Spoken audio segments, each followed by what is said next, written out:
La méthanisation des boues de stations d'épuration est une solution pour diminuer le volume des boues résiduelles et produire du gaz renouvelable.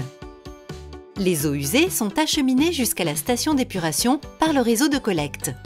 Elles sont ensuite épurées selon plusieurs étapes de traitement physique et biologique. Par une étape de pré-traitement, les eaux usées sont préalablement éliminées de leur matière grossière, graisse et sable. Elles sont ensuite traitées au sein d'un réacteur biologique. Les boues produites par ce traitement biologique épuratoire sont ensuite récupérées grâce à un clarificateur. Les eaux traitées repartent au milieu naturel. Quant aux boues d'épuration, constituées de matières organiques et minérales, elles sont introduites dans un digesteur.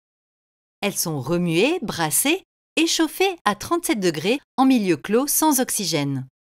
Des bactéries dites anaérobies se développent naturellement.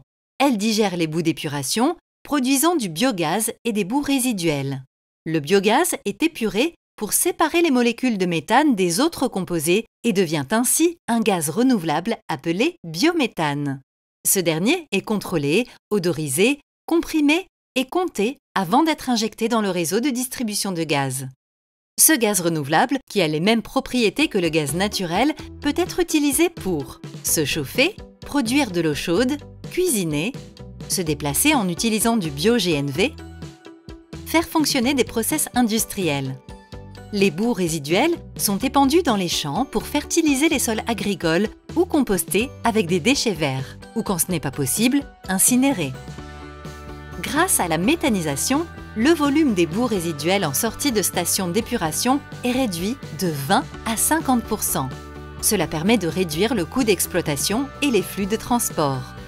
La méthanisation permet aussi de créer des emplois locaux, de développer la mobilité verte via l'utilisation du bio-GNV, enfin d'améliorer l'indépendance énergétique en produisant et utilisant une énergie locale et renouvelable. À ce jour, plus de 40 stations d'épuration en France ont déjà choisi de méthaniser leurs boues d'épuration pour une capacité de plus de 500 gigawattheures de biométhane injectable dans les réseaux de gaz. En utilisant ce biométhane, en remplacement du gaz fossile, on divise par 14 nos émissions de gaz à effet de serre.